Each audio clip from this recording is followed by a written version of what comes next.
Mirasee. Hi, I'm Andrew Chapman, producer of To Lead is Human, and this is part 2 of Sharon's conversation with Chen. If you haven't already listened to part 1, I encourage you to check it out before listening to part 2. It really sets the foundation for Jane's leadership perspective and experience, which come into play here in the rest of the conversation. Thanks for listening, and now let's dive in.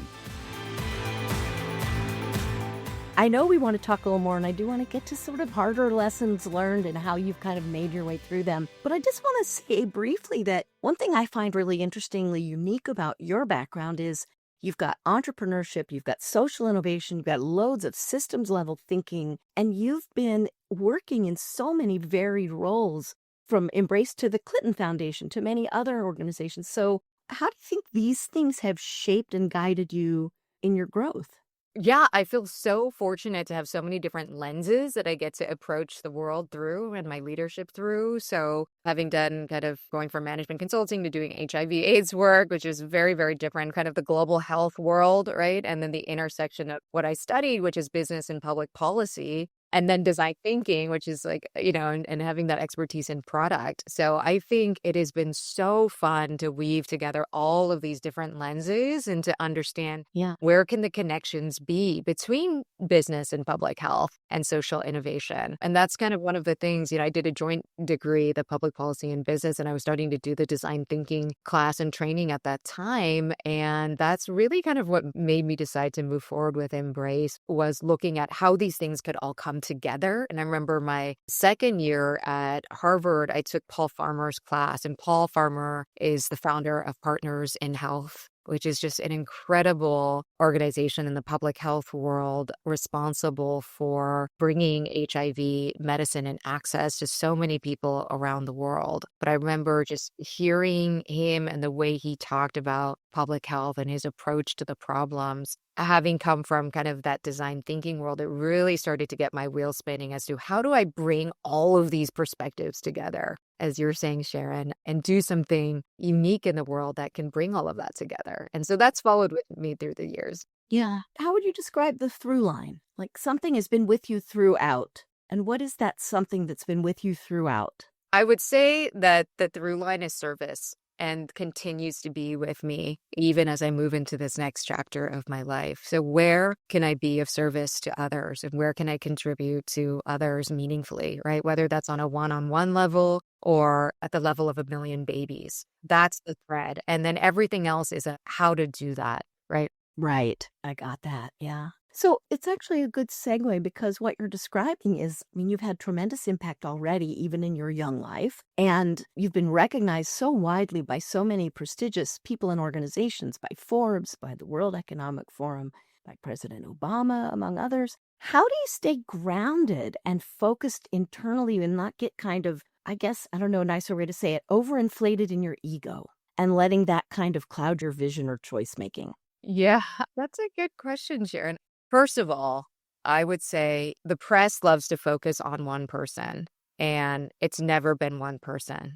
Of course. And so that is what keeps me grounded, is like, I know that it's been such a team effort between my founders, the broader team, every person who supported Embrace along the way. And so when these honors or recognitions come, yes, they're being given to me, but really it's about the full team. And there is no way I could have done this without every single person that's helped us along the way. And so I think that's kept me very, very grounded. So feet of clay. Yes. Yes. Yeah. Yeah. As it were. So in your current leadership, what are you doing right now besides launching the book? And I'm just curious what your current learning edge is in your leadership. Yeah. So, the book is really what happened with Embrace. So 10 years into the journey of Embrace, we, as I mentioned, had gone through so many ups and downs. And a big piece of that was trying to understand, like, what is the right business model for this? And so Embrace started as a nonprofit. We spun out a for-profit arm, and we had a really hard time figuring out, like, the appropriate business model for sustainability. I won't go into all the details of what happened, but 10 years in, we had run out of funding. And so we had an acquisition opportunity for our for-profit arm. We worked on this deal for about 6 months, signed all the paperwork. and then the acquiring firm shut down. And so at that point, we did not have the money, the funds to continue our work. And this was 10 years into the journey. I had given everything, sacrificed everything to build this company. But I was really beyond burned out. And this goes back to what we were saying, Sharon, that as a leader, this is one of my biggest learnings. I was not caring for myself. And so just being so burned out at that point, I did not see a path forward. And I ended up shutting down the company and I went on a healing journey. And so I traveled to every corner of the world looking for different healing modalities that could help me feel better. I felt so broken at the time, and I felt like a failure. And what that journey forced me to do was to confront what had happened in my upbringing. I grew up in a home where there was domestic violence. And for so much of my life, I'd kind of swept that under the rug. And I thought, this happened in the past. We'll just keep this in the past. And it wasn't until I went on this healing journey that I began to understand the science of trauma, right? That a traumatic event doesn't just stay in the past. It actually rewires your nervous system and your brain. And so you bring that into the present. And the way that showed up at Embrace, I did not connect the dots for 10 years into the journey, that it was feeling so powerless through my childhood. That's what motivated me to want to help the most powerless people in the world. I think it's so true. We work on our own traumas throughout our lives in ways we maybe don't even notice sometimes. Exactly. Now it's so obvious, but I really didn't connect those dots until 10 years in. But the flip side of that was really working to unhealthy levels and completely burning out, almost becoming a martyr for the cause, pushing past all my boundaries. I had tried to step down as the CEO after I came back from India, that I knew I was exhausted. I tried to pass the torch multiple times, but it just kept getting passed back to me. And instead of standing for what was good for my health, both physically and mentally, I just kept pushing until I reached the point of breakdown.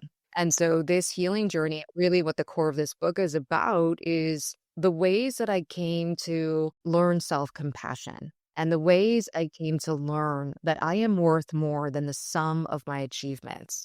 And to me, now when I talk about leadership, this is what true resilience is. It's not pushing harder. It's pausing and slowing down enough to tune into what we actually need. And I think we live in this age of hyperproductivity, and we have this relentless hustle culture where everything is tied to external success and what we achieve, how many likes we get. Right. But I think it's only when we pause long enough to really, really find that sense of worthiness within ourselves beyond the external successes and failures. I think that is what gives us the resilience to get through anything in life.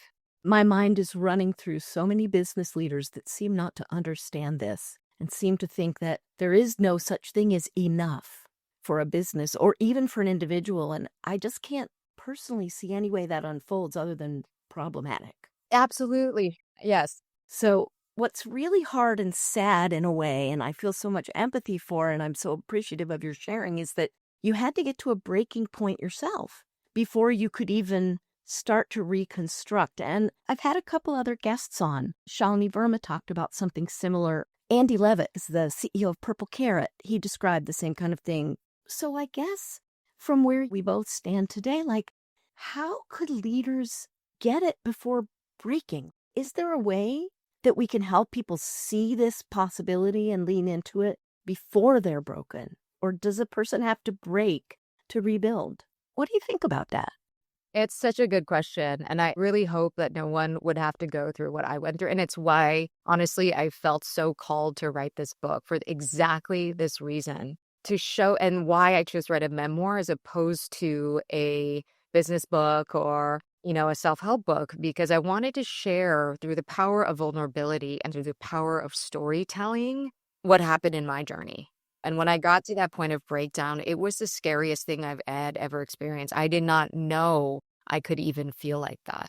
I could not function anymore. And it took me a good year to recover. And it ended up being a gift and one of the most beautiful things that happened to me, because it became an opening. And what I got to experience was that in losing everything and thinking I had lost everything, I discovered who I was truly. And I think this is a particular relevant question in the age of AI, right? As AI takes over our jobs and eventually will do everything better than we do. It's who are we without our work, without our productivity, without our achievements? Then who are we? And we are not what we do. And that's why I come back to our values and who we are and really what it means to be human. And it's our ability to love and to grow and to contribute and all these beautiful things. Like that's what our humanity is. It's not about what we produce. But I hope other people don't have to go through what I went through to learn this. Yeah, I do always hope that people can learn from each other's stories, which is, of course, why I'm doing this podcast. And I think talk about how important language is. You just said something really powerful. And I named this podcast To Lead as Human very intentionally. And I always like to ask, like, what does that mean to you? What does it mean in your life to lead as human?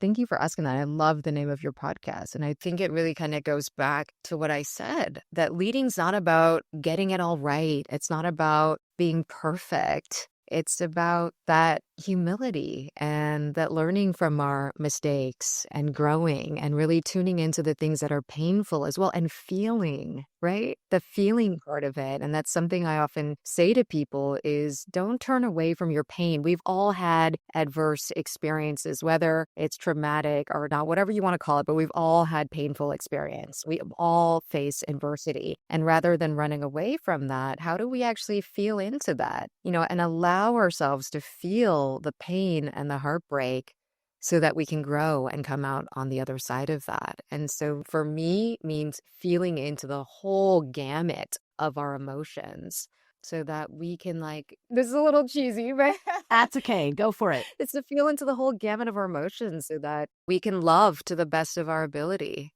And that's such a core human emotion. And I've seen this over and over again through my work, that when we can truly love others, that's when the magic happens. But that starts with loving ourselves first. That is so true. So the memoir, Like a Wave We Break, it's coming out soon. Without any big spoilers, what's one leadership insight from your book that you're especially excited for readers to discover besides this main one we've been talking about? Something I think is so important, especially with all of the chaos happening in the world today. And something I learned really through my experience in India is to choose to see the world through the lens of beauty. For so many years, I was surrounded by death and poverty, and I was working in some very, very challenging environments. And I remember waking up one day when I was living there and thinking that for every challenging thing that I experienced, there was something equally beautiful. And the most beautiful thing I got to see day in and day out was the love a parent has for their child.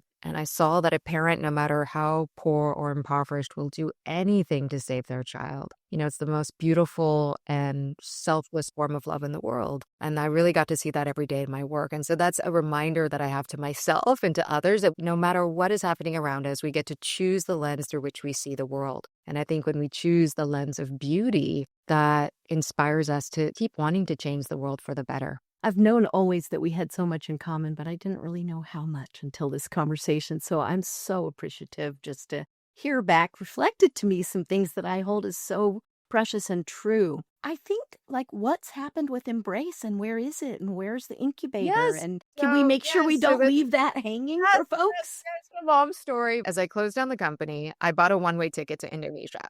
I was so burned out. As I said, I needed to get away from everything to find myself again. And so right before leaving for Indonesia, I turned on Netflix one night and I stumbled into this film about Tony Robbins, the motivational speaker. It's called I'm Not Your Guru. This is a fun story. It's about his big event called Date with Destiny that happens at the end of every year. So I watched this film. I just bawled my eyes out. And at the end of it, I wrote in my notebook, go to Date with Destiny. And then I totally forgot about it.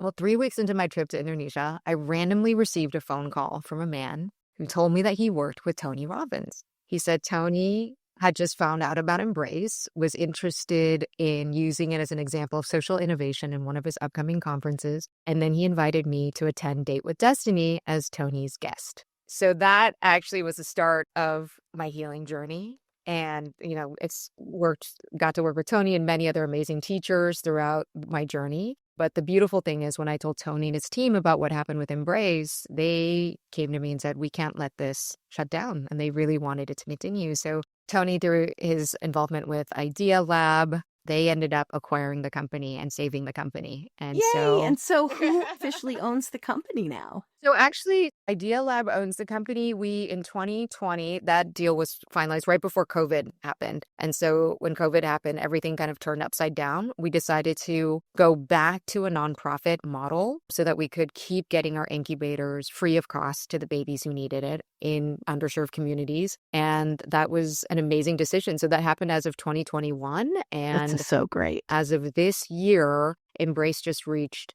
1 million babies, which is incredible because that's the goal we set out as Stanford students back in 2008. And it took about 16 years, but it's been so exciting. And this journey, as I said, has been full of twists and turns and ups and downs, but Embrace was saved in the end. I stepped down as CEO in May, and my attention is focused to the book now and to my next steps, which are really focusing on leadership, coaching, and training using everything I've learned for my journey to serve others. I'm so, so grateful, Jane, for your joining, your time and the story and your insights. And I guess if people want to know more about where you're going or the book, we'll put some stuff in the show notes, but where do they find you if they want to track you down?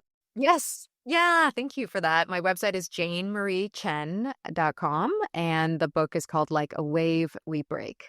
Perfect. I actually can't wait to read through. I browsed through it, but I cannot wait to actually sit and really immerse myself in it. So thanks again for joining me. Yeah, just a great conversation today. And I just am so happy for you that you're finding your way forward and that you'll be bringing more beauty into the world. So thanks.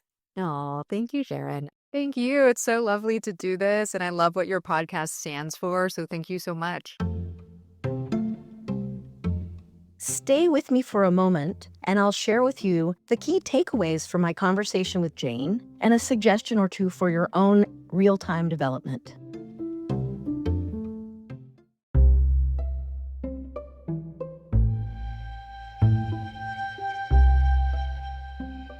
So I think there are two major things that stood out to me from my conversation with Jane that I wanted to highlight for you listeners.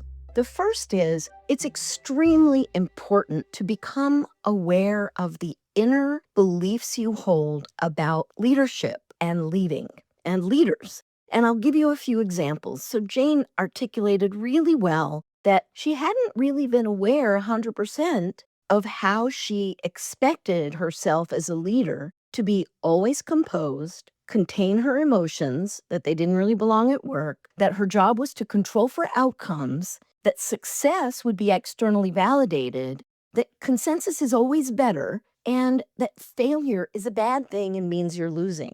So let's just take those one by one, and what Jane really reflected on for herself and what she described learning may give you some ideas for what you want to learn. First of all, does a leader always have to be composed? What Jane learned is, and she didn't do it on purpose, by being overwhelmed by her own emotions and shedding tears in a meeting. Maybe not sobbing tears, but a tear or two and being a little choked up. She showed enough vulnerability that her team members felt validated in their own exhaustion and their own vulnerability. And only when you as the leader can share this with your team, can your team work together with you and shore you up. You have to be willing to be that vulnerable, but once you are, you also may be shocked to find out that people appreciated it for the permission it gives them as well. Then, emotions don't belong at work and we control for outcomes. What Jane learned, as many of us learn, is that emotions contain valuable data. We don't always know what the data means, but we should tune into that data and query it. What is this about? Why am I having these reactions? Where are they coming from? And often that will help bring some clarity to your own goals and your own action plans going forward from that moment, whatever it is.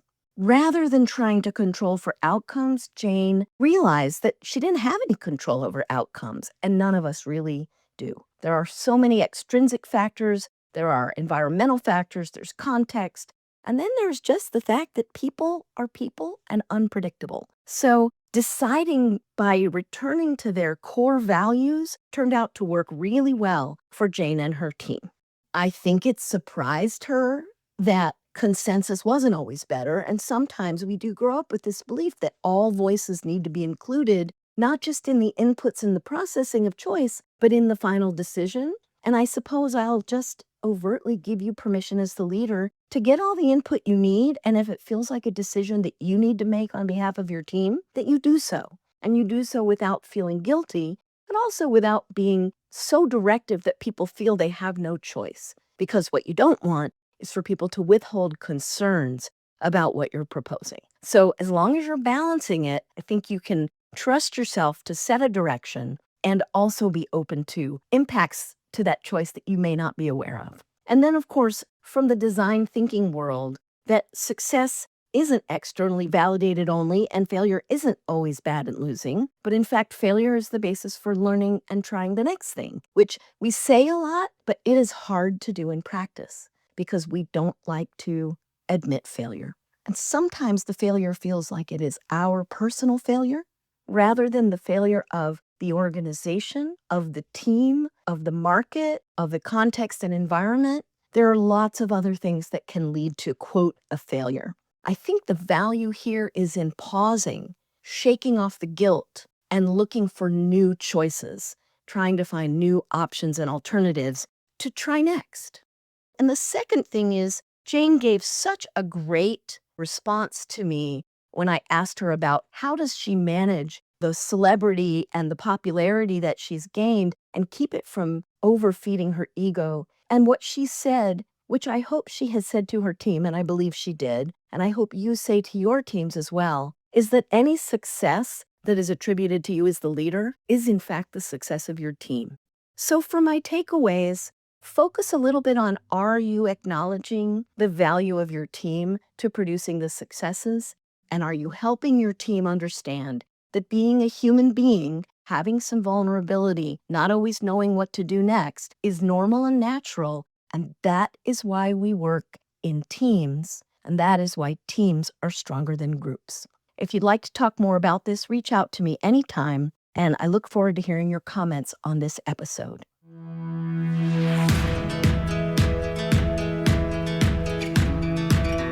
I'm Sharon Richmond, and this has been To Lead is Human.